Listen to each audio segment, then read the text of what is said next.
বিসমিল্লাহির রহমানির রহিম। আসসালামু আলাইকুম। আশা করি আপনারা সবাই ভালো আছেন। আমরাও আলহামদুলিল্লাহ আল্লাহর রহমতে অনেক ভালো আছি। এই গরমে মন প্রাণ ঠান্ডা করা, কলিজা জুড়ানো একটা ডেজার্ট নিয়ে আজকে আপনাদের সামনে হাজির হয়েছি। এখন যেহেতু বাজারে প্রচুর কাঁচা আম পাওয়া যাচ্ছে, আর এই কাঁচা আম দিয়ে টক মিষ্টি স্বাদের প্রাণ ঠান্ডা করা একটা ডেজার্ট কিভাবে আমরা খুব সহজে বাসায় তৈরি করে খেতে পারি বা উপভোগ করতে পারি, সেটাই আজকে আপনাদের সাথে শেয়ার করব। অসম্ভব মজার টক মিষ্টি স্বাদের এই ডেজার্টটি তৈরি করতে বেশি সময়ও লাগে না, আর খুব বেশি উপকরণও প্রয়োজন হয় না। চলুন তাহলে দেখে নিই আমি কিভাবে এই ডেজার্টটি তৈরি করছি, আর আমার এটা তৈরি করতে কি কি প্রয়োজন হচ্ছে। এখানে আমি একটি বড় সাইজের কাঁচা আম নিয়েছি। আমটি খুব ভালো করে ধুয়ে পরিষ্কার করে কেটে নিয়েছি। দেখুন, এভাবে আঁশ ছাড়া আম হলে সবচেয়ে ভালো হয়। আঁশযুক্ত আম দিয়ে একটু কষ্ট হবে, তারপরেও তৈরি করা যাবে। আমটা কিউব করে কেটে আমি একটি পাত্রে অল্প একটু পানি দিয়ে বয়েল করে নিচ্ছি। চেষ্টা করবেন সামান্য পানি দিয়ে এটা বয়েল করে নিতে। কিছুক্ষণ পরেই দেখবেন খুব নরম হয়ে গিয়েছে আমটা। আমার আম সিদ্ধ করা হয়ে গিয়েছে। আমি এখানে আরো হাফ কাপ পরিমাণ পানি দিয়েছি আমটা একটু ঠান্ডা করে নেওয়ার জন্য। এই পর্যায়ে যখন আমটা একটু ঠান্ডা হয়ে যাবে, তখন আমি ব্লেন্ডারে ব্লেন্ড করে নিব। ফিরে আসছি ব্লেন্ড করার পর। এখানে আমি ব্লেন্ড করার পরে আমার আমের যে পাল্পটা বা পিউরি তৈরি হয়েছে সেটা 1 কাপ পরিমাণ হয়েছে। আমি এটা একটি ছাঁকনির সাহায্যে ছেঁকে নিচ্ছি। এভাবে যদি ছেঁকে নেন তাহলে আপনার যে ডেজার্টটা তৈরি করবেন সেটা খুবই স্মুথ হবে এবং পারফেক্ট হবে। চেষ্টা করবেন অবশ্যই ভালো করে সিদ্ধ করে ব্লেন্ড করতে এবং এভাবে ছেঁকে নিতে। এতে করে যদি আঁশ বা ছোবা থাকে সেটা বের হয়ে যাবে। আমি এখন সম্পূর্ণ পাল্পটি ছেঁকে নিয়েছি এবং যে পাত্রে আমি ডেজার্টটি তৈরি করব সেই পাত্রে এখন আমি সামান্য পরিমাণ লবণ দিয়ে দিলাম, আর দিয়ে দিচ্ছি হাফ কাপ পরিমাণ চিনি। এখানে চিনিটা আপনারা আপনাদের স্বাদ অনুযায়ী ব্যবহার করবেন। যে যতটুকু মিষ্টি খেতে চান সেই অনুপাতে মিষ্টিটা দিবেন। আমি এখানে একটু টক মিষ্টি স্বাদটা রাখবো, তাই আমি চিনিটা একটু কমই ব্যবহার করেছি। এখন দিয়ে দিচ্ছি ফুড কালার, আর এই ফুড কালারটা আপনারা চাইলে স্কিপও করতে পারেন। আমি এখানে রেডমিনের গ্রিন কালারের ফুড কালারটা ব্যবহার করেছি। আমার কাছে মনে হচ্ছে কালারটা আরেকটু হবে, তাই আমি আর একটু দিয়ে দিচ্ছি। আপনারাও আপনাদের পছন্দ অনুযায়ী সবুজ কালারটা ব্যবহার করবেন। যখন দেখবেন যে না কালারটা পারফেক্ট হয়েছে, তখন বুঝবেন যে আর রং ব্যবহার করতে হবে না। 5 থেকে 6 ফোঁটা আমি ফুড কালার ব্যবহার করেছি। আমার যতটুকু পরিমাণ আম সেই অনুযায়ী কালারটা পারফেক্ট হয়েছে। এখন অন্য একটি পাত্রে সামান্য পানি দিয়ে 1 চা চামচ পরিমাণ আগার আগার পাউডার গুলিয়ে নিচ্ছি। এটা চাইলে আপনারা সরাসরিও দিতে পারেন, তবে আমি আলাদা পাত্রে মিশিয়ে তারপরে আমের পাল্পের মধ্যে দিয়ে দিব। এতে করে আমার যে জেলিটা তৈরি করব সেটা খুব স্মুথ হবে। এখন আমি আগার আগারে যে পেস্টটা তৈরি করেছি সেটা আমের পাল্পের মধ্যে দিয়ে দিচ্ছি এবং খুব ভালো করে মিশিয়ে নিচ্ছি।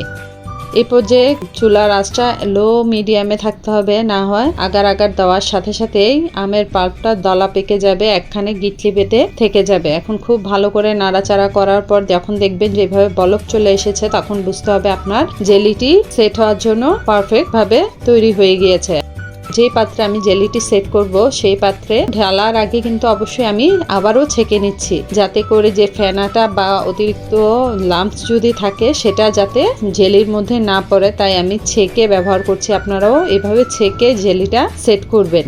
এখন রুম টেম্পারেচারে রেখে দিব ঠান্ডা হওয়ার জন্য। ফিরে আসলাম আধা ঘন্টা পর। দেখুন মাশাআল্লাহ আমার জেলিটি পারফেক্ট ভাবে সেট হয়ে গিয়েছে। এখন আমি একটি ধারালো ছুরির সাহায্যে খুব সুন্দর করে কেটে নিচ্ছি। আপনাদের পছন্দ অনুযায়ী আপনারা এটা কেটে নেবেন। কিউব বা বরফি শেপ যেভাবে ইচ্ছা সেভাবে আপনারা এই জেলিটা কেটে নিতে পারেন। সুন্দরভাবে সেট হয়ে গিয়েছে আমার কাঁচা আমের জেলিটা। এখন এটি সাইডে রেখে দিব। চলুন তাহলে নেক্সট কি করতে হয় সেটা দেখে নিন। আমি এখানে 1.5 কাপ পরিমাণ গরুর দুধ নিয়েছি। এখানে আপনারা পাউডার দুধটা দিয়েও এই ডেজার্টটা তৈরি করতে পারেন, তবে আমার কাছে লিকুইড দুধটাই ছিল তাই আমি লিকুইড দুধটাই ব্যবহার করেছি। আর দিয়ে দিচ্ছি হাফ কাপ পরিমাণ চিনি। বললাম না মিষ্টিটা আপনাদের পছন্দ অনুযায়ী আপনারা ব্যবহার করবেন। আর এখন 1 চা চামচ পরিমাণ আগার আগার আগের মতোই একটু পানি দিয়ে আমি গুলিয়ে এই দুধের মধ্যে দিয়ে দিচ্ছি। আপনারা চাইলে সরাসরি ঠান্ডা দুধের মধ্যেও আগার আগার পাউডারটা দিতে পারেন, এটা আপনাদের ইচ্ছা। এখনো কিন্তু আমি চুলার আগুন ধরাইনি। এখন চুলা লো হিট দিয়ে আমি দুধটা জাল দিয়ে নিব। আর এই পর্যায়ে দিয়ে দিলাম সামান্য লবণ। আপনারা যদি মিষ্টি জাতীয় খাবারে বা টক মিষ্টি খাবারে লবণটা স্কিপ করতে চান তাহলে স্কিপ করতে পারেন। আমার কাছে ভালো লাগে তাই আমি লবণটা ব্যবহার করেছি, এতে করে স্বাদটা বেড়ে যায়। এখন খুব ভালো করে দুধটাকে নাড়াচাড়া করে বলক ওঠা পর্যন্ত অপেক্ষা করব। যখন দেখবেন যে এভাবে আগার আগার পাউডারটা মিশে ঘন হয়ে গিয়েছে তখনই বুঝতে হবে যে আপনার মিল্ক পুডিংটাও সেট হওয়ার জন্য তৈরি হয়ে গেছে। এখন যে পাত্রে আমি পুডিংটি সেট করব সেই পাত্রে প্রথমে কিছু আমের জেলি নিচে বসিয়ে দিচ্ছি। এখন যে মিল্ক পুডিংটা তৈরি করেছি তা চামচের সাহায্যে উপর দিয়ে ছড়িয়ে দিব। এটা কিন্তু গরম অবস্থায় করতে হবে, কারণ ঠান্ডা হয়ে গেলে এটা খুব তাড়াতাড়ি জমে যাবে। আর যেহেতু আমাদের আমের পুডিংটা আগেই তৈরি করা, সেটা ঠান্ডা, তাই মিল্কটা দেওয়ার সাথে সাথেই কিন্তু এটা জমাট বাঁধা শুরু করবে। এই পর্যায়ে আমি উপর দিয়ে আরও কিছু আমের জেলি দিয়ে দিচ্ছি।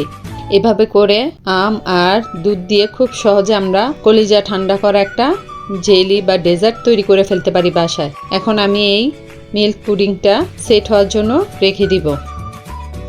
ফিরে আসবো 1 ঘন্টা পর। যখন এটা রুম টেম্পারেচারে চলে আসবে সেই পর্যায়ে আপনারা এটা ফ্রিজে রেখে দিতে পারবেন। ফ্রিজে নর্মালে রেখে দিয়ে যখন খেতে মন চাইবে তখনই বের করে কেটে এটা পরিবেশন করতে পারবেন। এটা আপনাদের সময় বা টাইম টেবিলের উপর ডিপেন্ড করে। আমি যেহেতু আপনাদেরকে রেসিপি করে দেখাচ্ছি তাই ঠান্ডা হওয়ার পরেই ফিরে আসলাম।